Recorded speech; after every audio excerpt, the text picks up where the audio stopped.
राज की अतिथि शर्मा मुनि 108 अजित सागर जी महाराज की जय। हमेशा की बात है, आज भी सभा का शुभारंभ करने के लिए मैं दीप प्रज्वलित करने के लिए अशोक जी गंगवार, संतोष जी जान जी को आमंत्रित करती हूँ। ज्योति से ज्योति मिलाते चलो, ज्योति से ज्योति जगाते चलो, प्रेम की गंगा बहाते चलो, धर्म की गंगा बहाते चलो। पूज्य पट्टाचार्य 108 विशुद्ध सागर जी महाराज की, श्रमण मुनि श्री 108 अरिजित सागर जी महाराज की, क्षुल्लक श्री 105 साम्य योग सागर जी महाराज की, जैन धर्म की जय। ओम नमो अरिहंताणम नमामि वीरम नमामि गौतम, ओम नमो सिद्धाणम क्षमा वीरस्य भूषणम, ओम नमो आयरीयानम अहिंसा परमो धर्म, ओम नमो उवजायानम जैन धर्मोस्तु मंगलम, नमो लोये सविसाऊणम जैनम जेतु शासनम, जैनम जेतु शासनम, जेतु शासनम। गुरुदेव के चरणों की, गुरुदेव के चरणों की गर धूल जो मिल जाए, सच कहती हूँ मेरी, सच कहती हूँ मेरी तकदीर बदल जाए, गुरुदेव के चरणों की सुनती हूँ तेरी। नमः सिद्धेभ्यः।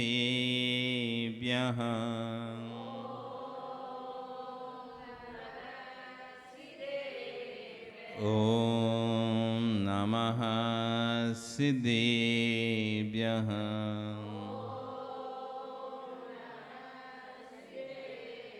ओम नमः सिद्धेभ्यः।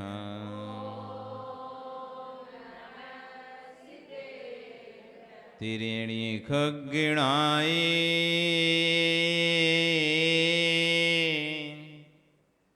रुतारी मोहि सिर सिरेणी बिहु,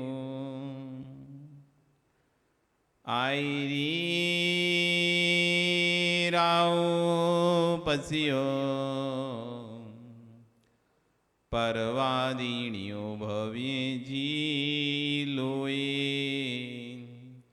नमो अरिहंताणम नमो सिद्धाणम, नमो आयरियाणम, नमो वज्रायाणम, नमो लोये सव्यसाहुणम। बोले अनंत अनंत से परमेष्ठी भगवानी की, आदिरम आदिनाथ भगवानी की, वर्तमान शासने महावीर भगवानी की, आचार्य श्री कुलवद्ध स्वामी महाराज जी की, गणाचार्य आचार्य विराग सार जी महाराज जी की, पट्टाचार्य आचार्य विशुद्ध सागर जी महाराज जी की, अहिंसा में विश्व धर्म की।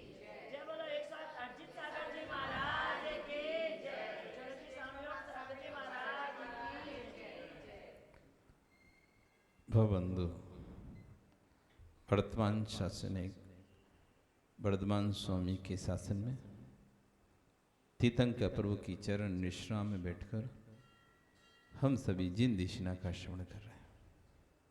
आचार्य भवन कुलवद्ध स्वामी महाराज ग्रंथ राज 786 में जीव के परिणामों की दशाओं का वर्णन कर रहे हैं, तो वहीं आचार्य भवन उन्हीं का और व्याख्यान करते हुए कह रहे हैं कि हर व्यक्ति के जीवन में एक बार गरीबी जरूर आना चाहिए। हर व्यक्ति के जीवन में एक बार गरीबी जरूर आना चाहिए। कुछ दिन गरीबी के जरूर व्यक्ति को बताना चाहिए। किसी व्यक्ति को यदि कोई वस्तु की कीमत यदि समझनी है तो उसका अभाव जरूर उसका होना चाहिए। जब तक वस्तुओं का अभाव नहीं होता तो वस्तुओं की कीमत जीवन व्यक्ति को लगती नहीं है। किसी व्यक्ति को समझ में आता है कि उसके पिता की संपत्ति मिली है और उस बेटे को पता नहीं चलता कि पैसा कैसे कमाया जाता है।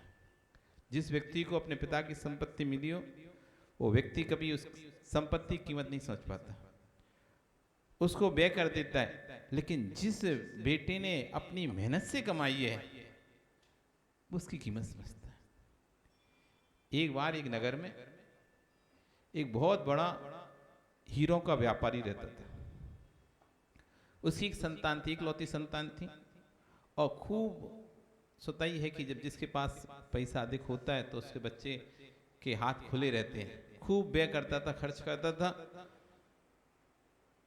एक दिन अचानक उसके पिता को किसी बीमारी के कारण से उनका स्वर्गवास हो गया। पिता ने अपने मरने से पहले अपने मित्र को बुलाया और कुछ बातें उससे की अकेले में। कुछ समय बाद पिता का जब मरण हो गया तो जिसका पुण्य रहता है उसी के साथ चला जाता है। चक्रवर्ती का पुण्य कभी चक्रवर्ती के बेटों को नहीं मिलता। चक्रवर्ती 6 खंड का अधिपति होता है, लेकिन उसका पुण्य उसी के साथ ही चला जाता है। यदि वो दीक्षा ले ले या मरण को प्राप्त हो जाए तो जो 14 रत्न 9 निधियां जो 24 उनके साथ रहती थी उसी तरह बिला जाती है। जैसे कहते कि धूप के पड़ने पर उसकी बूंद पता नहीं कहां गई, ऐसे उसकी निधियां संपत्तियां सब गायब हो जाती हैं। उसके जो संतान होती है उनका उन्हीं के पुण्य की वस्तु उनको हाथ में रह जाती है। चक्रवर्ती से जो के नियोग से जो वस्तुएं मिली थी, 14 रत्न मिले थे, 9 निधियां मिली थी, 6 खंड का अधिपति मिला था, ये सब खत्म हो जाता है। जैसे ही चक्रवर्ती दीक्षा लेता है तो जो राजा दिनस्थ थे वो राजा स्वतंत्र हो जाते हैं और फिर राज आज्ञा नहीं मानते, फ्री हो जाते हैं आज्ञाओं से। हर व्यक्ति को आचरण में पता चलना चाहिए अपने पुण्य का, और हर व्यक्ति को अपना पुण्य पता करते रहना चाहिए। उसके पिता का ध्यान होते ही जितनी संपत्ति थी धीरे धीरे धीरे धीरे, अब बेटा तो कुछ कमाता था ही नहीं, कमाता नहीं था, खर्च करना के लिए जानता था, धीरे धीरे व्यय होता गया, व्यय होता गया। और एक स्थिति अब ऐसी आ गई कि घर में खाने के दाने लाले पड़ने लगे और स्थिति यहां तक पहुंच गई उसको दूसरे की दुकान पर भी काम करना पड़ गया, उसको दूसरी दुकानों पे काम भी करना पड़ गया। एक दिन उसकी मां ने कहा कि बेटा एक काम करो, तुम्हारे पिता कुछ हीरे रख गए थे, ये ले जाओ और बेच आओ इनको, जिससे कि जो गरीबी है वो अपनी दूर होगी। वो अपने पिता के दोस्त के यहां पर गया, दोस्त के यहां पर गया और वहां पर बोलता है कि ये हीरे मेरे पिता ने रखे हैं, आप इनको रख लो और मुझे कुछ पैसा दे दो। उसने जैसे ही देखे बोला अरे ये तो बहुत महंगे हैं, अभी सही दाम नहीं है, अभी सही दाम नहीं है, अभी रखे रहने दो,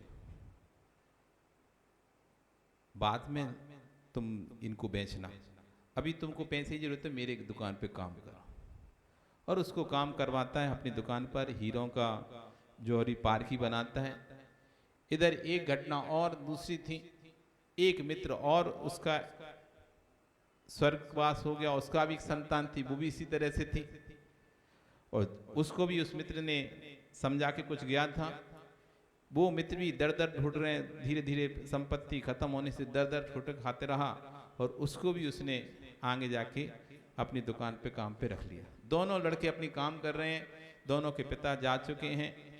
काम करते करते समय निकलते निकलते कई वर्ष बीत गए। जब 10-15 वर्ष बीत गए, बेटे बड़े हो गए। एक दिन वो जौहरी बोलता है, पहले लड़के से बोलता है जाओ तुम अपने हीरे लेके आओ और आज बेचने का समय अच्छा है।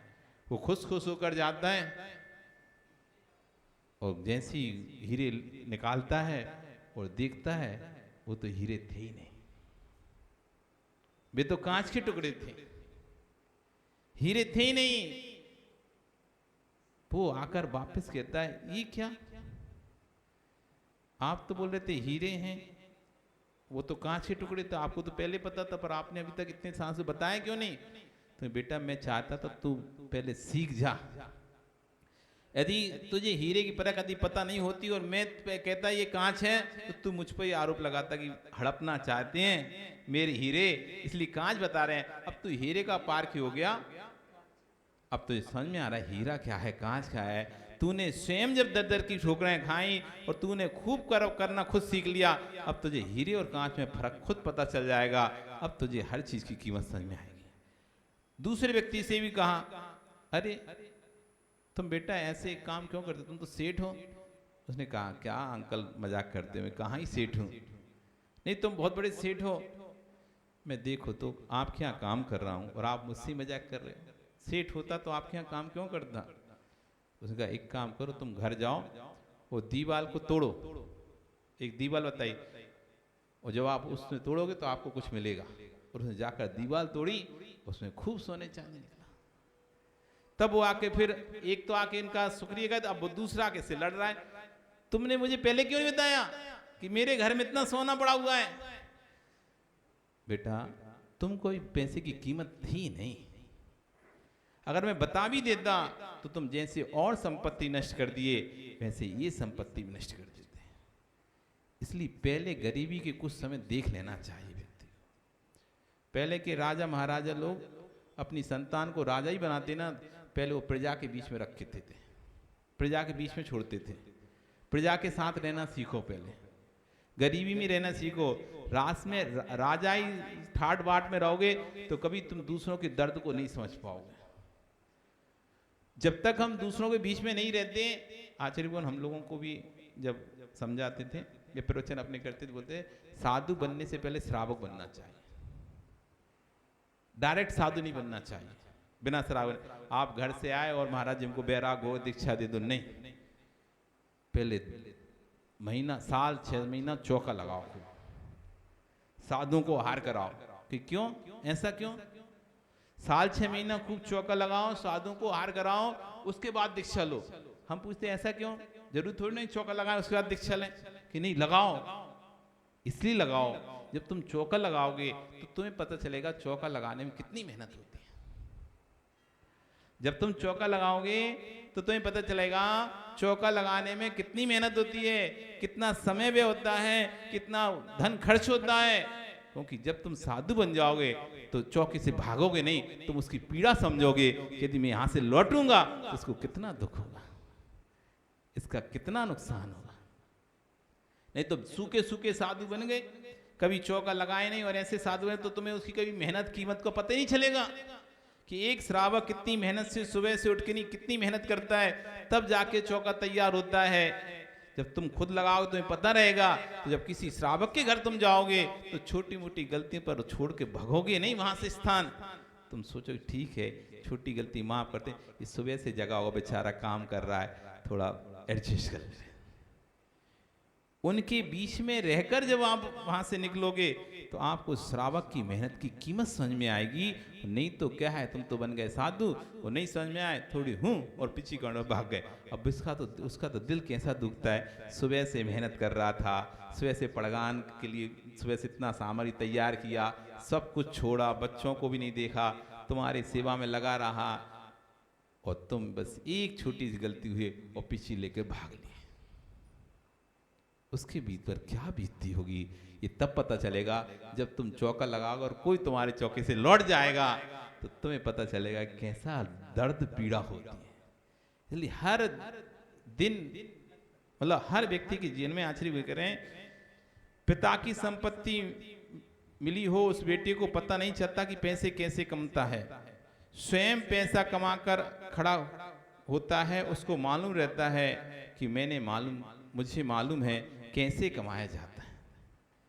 एक आपके बच्चे आपसे मांगते ना, माँ पैसे दो, कितने 200 दे दो, 100 दे दो, 500 दे दो, उन्हें पता नहीं चलता कि 500 रुपये जो आया है वो कैसे आता है, 100 रुपये जो आया है कैसे आता है, बस ले लेते हैं। एक बार एक बेटा अपने पिता से लायना देता है, हम आपसे मांगते आप देते नहीं पैसा, हम आपसे पैसा मांगते आप कभी देते नहीं हो, 100 रुपये तो मांगे, 200 रुपये मांगे, आप देते क्यों नहीं हो? तो पिता ने कहा मैं ठीक है मैं तुझे दे दूंगा, तो एक काम कर, तू मुझे 100 रुपये कमा के ला के दे, मैं तुझे 500 रुपये दूंगा, कोई दिक्कत नहीं, तू 100 कमा के ला, फिर मैं कभी भी तुझे मना नहीं करूंगा, तू जितने रुपए मांगे उतने रुपये दे दूंगा।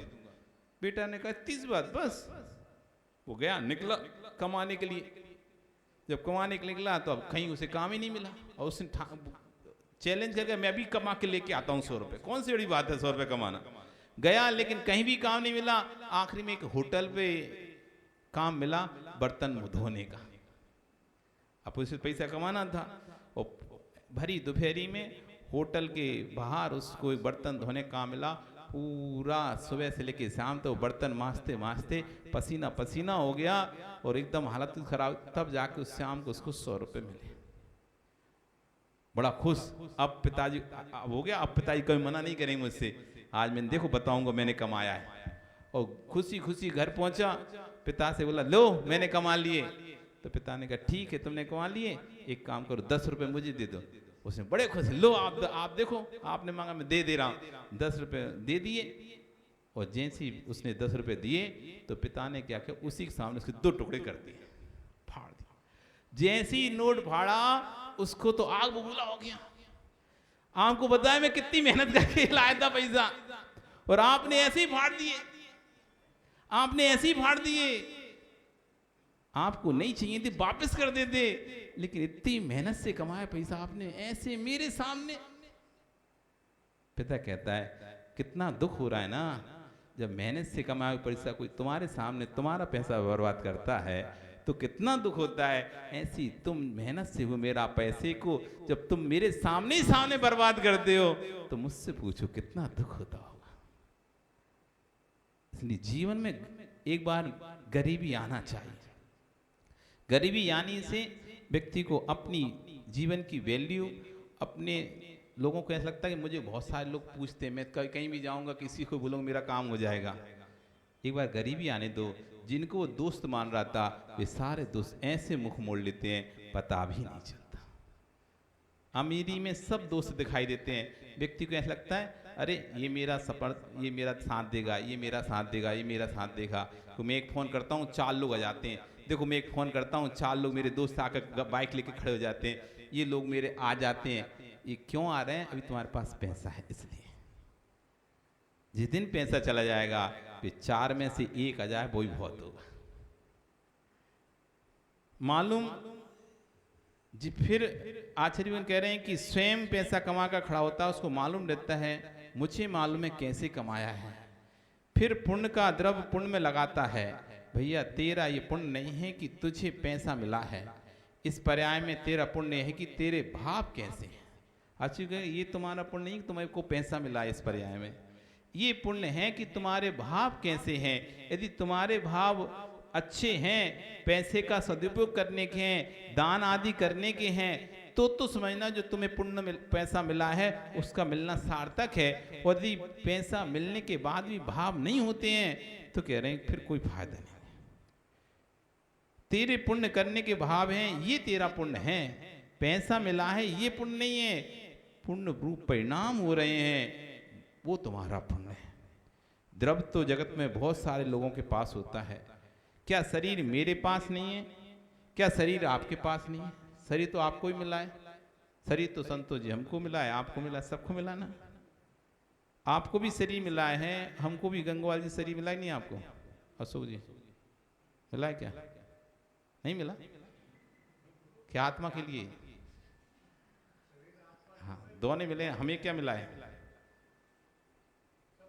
सबको ही मिली है, तो इसमें कौन सी नई बात है?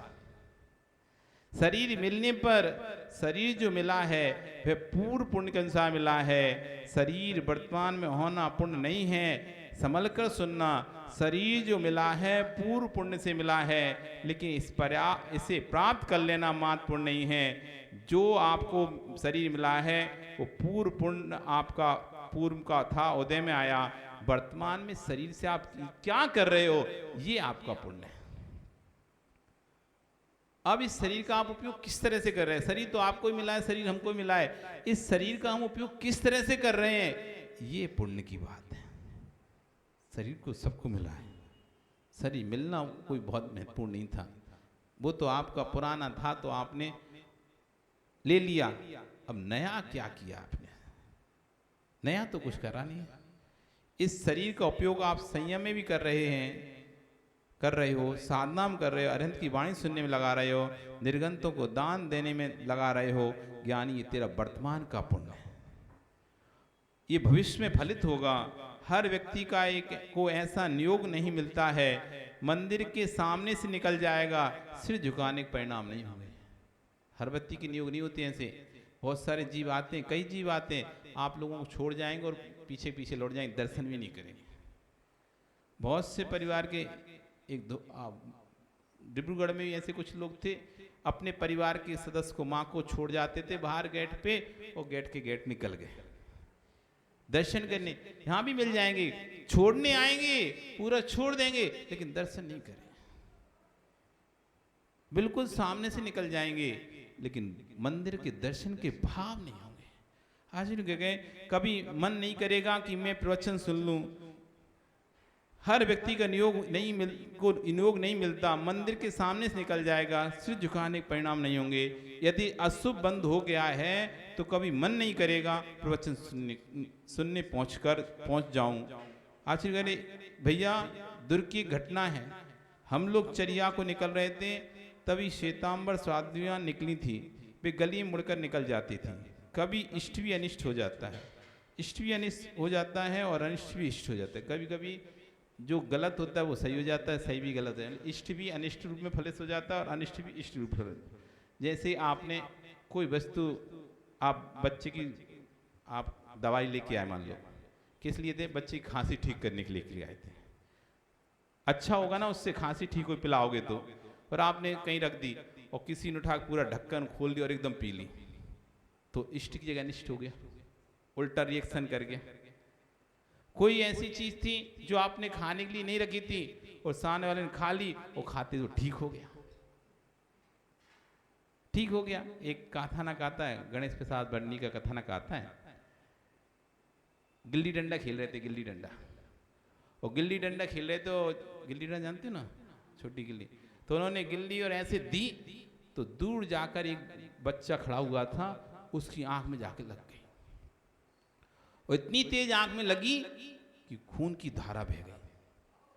अब ये तो छोड़ छाड़ के गिल्ली मिल्ली डंडा छोड़ के भागे घर। अब तो पड़ेंगे जूते, अब तो पड़ेंगे डंडा, और घर पहुंच गए और दुख गए जाकर।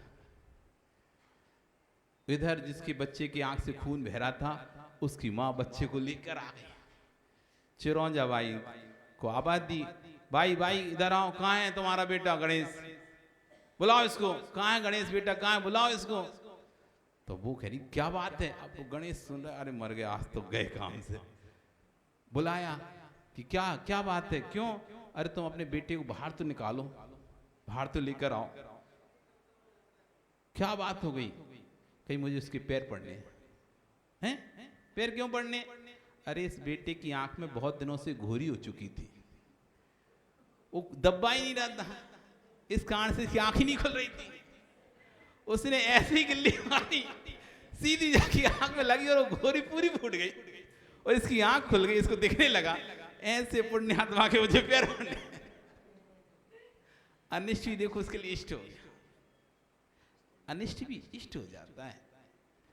पुण्य का उदय होता है तो अनिष्ट भी इष्ट हो जाता है और इष्ट भी अनिष्ट हो जाता है। आखिर में एक दुर्ग की घटना है कि कुछ साध्वियाँ, कुछ लोग, जब हम सरिया पर निकलते थे तो यदि सामने से निकल रहे तो रास्ता मोड़ लेती थी, मिलती नहीं थी, दिखती नहीं थी। तो एक बार क्या हुआ, आचार्य भगवान विधि लेकर निकले और कह रहे हैं कि हजारों बार वो इतनी आसान विधि, एप्पल की विधि ली उन्होंने, एप्पल की विधि ली और पूरे नगर में घूम ली, लेकिन विधि नहीं मिली। वैसे सब लोग, कई हजारों लोग फल लेकर खड़े रहते थे, लेकिन उस दिन कोई खड़े ही नहीं था। और ऐसा नियोग लिया कि 1 घंटे घूमने के बाद भी आखिरी में विधि मिली ही नहीं पूरे, और उस दिन उपवास करना पड़ गया। जैसे ही उपवास हुआ तो पूरे नगर में हल्ला हो गया कि आज तो महाराज जी विधि मिली नहीं, आज तो महाराज जी विधि मिली, उपवास हो गया, उपवास हो गया, उपवास हो गया। जब ये खबर उन साधुओं को भी सुनने मिली तो साधुएं छाता पूछने के लिए आ गई कि हमने सुना है आज आपका हार नहीं हुआ। तो देखो, एक जब आचार्य से निकलते थे तो रास्ता काट देती थी, आज अनिष्ट हुआ, आचार्य जी को हार नहीं मिला तो इष्ट ये होगा कि वो लोग को छाता पूछने आ गए। ऐसा आचार्यगण अपने उदाहरण दे रहे हैं कि आज विधि नहीं मिली तो मैंने सोचा देखो भाई, आज विधि नहीं है तो विधि कहाँ से मिलेगी। एक दिन विधि नहीं मिली तो साधु अपने मंदिर में झांक कर देख रही थी, महाराज घूम रहे हैं, विधि मिली, विधि नहीं मिली, और पूरे नगर में विद्युत जैसे समाचार फैल गया। नगर में आज महाराज का उपवास हो गया, देखना कैसा नहीं हो। एक दिन विधि नहीं मिली, नहीं मिलने से उन जीवों के परिणाम ऐसे बदले, परिवर्तित हुए। ओसवाल समाज से शाम को कई श्रावक वैवित्ति करने आए, सरदार लोग वैवित्ति करने आए। स्टेशन पर चर्चा चल रही थी, आज महाराज साहब को आहार नहीं हुए। पूरे नगर में चर्चा हो गई, मालूम क्या हुआ। दूसरे दिन पुनः निकलता हूँ, जो शादियाँ सामने से भाग जाती करती थी वे सामने आके मत्थे बंदामी साहब, पता नहीं किस जीव के परिणाम कब कैसे बदल जाते हैं। बहिरंग में जो संयम है, बहिरंग में जो तप है, वो दूसरे को दिखाई दिखाता है। जो दूसरे उस तप को देखकर संयम में राग करते हैं, अनुरक्त होते हैं। इसलिए कभी कभी अनिष्ट भी इष्ट और इष्ट भी अनिष्ट हो जाता है। इसलिए आचार्य में कह रहे हैं कि आप जो करते हैं, जो आपको प्राप्त हुआ है वो पुण्य नहीं है, आप क्या कर रहे हैं वो पुण्य है। शरीर प्राप्त हुआ है ये पुण्य नहीं है, शरीर प्राप्त करके आप कितना उसको उपयोग कर पा रहे हैं, दान पूजा अभिषेक संयम आदि में उपयोग कर रहे हैं, वही आपका पुण्य है। इसलिए भैया माँ आई का माँ क्या गा रही थी वाजन, धर्म कर मस्त जवानी में बुढ़ापा किसने देखा है, आंख से अंधे हो जाओगे, दरस फिर कर नहीं पाओगे, दरस कर मस्त जवानी में बुढ़ापा किसने देखा। इसलिए भैया कर लो, हाथ से लूले हो जाओगे, दान तुम दे नहीं पाओगे, आहार दो मस्त जवानी में बुढ़ापा किसने। इसलिए आहार दो भैया, खूब आहार दे लो, फिर पता नहीं कौन सा न्यू बैठ जाएगा घर में, ऐसी कौन सी समस्या। देखो ना माँ, आप बोलते हो कि गिर गई, पहले तित्ती माता उसके हर माता 4 महीना लगी रही, क्या नाम था उनका, सल्लाबाई कि माता जी थी तो 4 महीने यहीं पे क्लास है, हार चलिए सब कुछ। जब से अब बैठते उठते नहीं बन रहा, अब सब छूट गया कि नहीं छूट गया, छूट गया सब। इसलिए जब तक यावस्तम शरीरम, जब तक शरीर स्वस्थ है, इंद्रियां काम कर रही हैं, तब तक धर्म में आगे बढ़ जाओ। इंद्रियां शिथिल हो जाएंगी, शरीर काम करना बंद कर देगा, कोई एक पैर स्लिप होगा और पैर में पट्टा चढ़ जाएगा, एक पैर स्लिप होगा हाथ में पट्टा। आजकल के शरीर ऐसे ही है, इतनी शरीर हो गए, बाथरूम में निकलते से में स्लिप हुए और पैर में पट्टा, चौके में भोजनशाला में स्लिप हुए पैर में पट्टा, कहीं भी कुछ भी भरोसा नहीं है आज, कब शरीर का कौन सा पार्ट कब खराब हो जाए। चाइना वाले पार्ट हैं चले गए तो चांद तक, नहीं तो शाम को ही खराब हो जाए, चले तो चांद तक, नहीं तो शाम तक। तो ऐसी पार्ट शरीर का हो गया है, अपना शरीर भी ऐसे ही है, चल गया तो 80 साल, नहीं तो देखो वो माँ बोल रही थी महाराज जी सबको मुड्डा लगेगा, अभी 40-30 साल की उनको भी लगेगा, 40 वाली को भी लगेगा, 50 वाली सबको मुड्डा लगेगा। चल गए तो 90 साल वाली भी नीचे बैठ रही हैं, चल गए तो 80-80 साल वाले भी नीचे बैठ जाते हैं, नहीं चले तो ये 20 साल में मुड्डा मांगने लगते हैं। शादी होकर आते नहीं है, एक डिलीवरी हुई नहीं है, बस अब उनका जमीन पे बैठना ही बंद हो जाता है, खत्म। एक संतान को जन्म दिया और जमीन पे बैठना बंद, अगले की तो बचे नहीं है। तो लोग कह रहे हैं आज शरीर बचे नहीं है, कुछ नहीं है, शरीर में दम नहीं है, ना कोई भोजन है, ना किसी प्रकार का पौष्टिक है, ना दूध है, ना दही है, कुछ भी शरीर के लिए अंग लग ही नहीं रहा, बस फास्ट फूड ये चल रहा है। उससे शरीर एकदम खोखला जीव व्यक्ति को बनता चला जा रहा है। इसलिए भरोसा नहीं है इस शरीर का। भरोसा मत करो, सांसों की डोरी टूट जाती है, सतह में पूज रहती है हवेली टूट जाती है। इसलिए भैया अपने समय में उपयोग करो, और ये आपको पुण्य से मिला ही पर्याय है, उस पर्याय को पुण्य में लगा दो। और साधु जब तक हैं तब तक खूब आहार दान दे लो। पुरुषों को कह रहे हैं हम, महिलाएं तो आती हैं। सुना राजेश क्या कह रहे हैं? हार दान में आना चाहिए। जितने राजेश संतोष सब जो हैं, अशोक और एक और महावीर जी कौन है, सब, ओ निरंजन जी क्या ही काम है, अंजन निरंजन हो गया, तुम निरंजन होने के बाद भी नहीं आते, आया करो। सभी लोग आओ, समय का भरोसा नहीं है, कब हाथ पैर चलना बंद हो जाए। जब तक चल रहे हैं तब तक हार दे लो, फिर तो घर में बैठना ही है। बोली भगवान महावीर स्वामी की। हाँ सब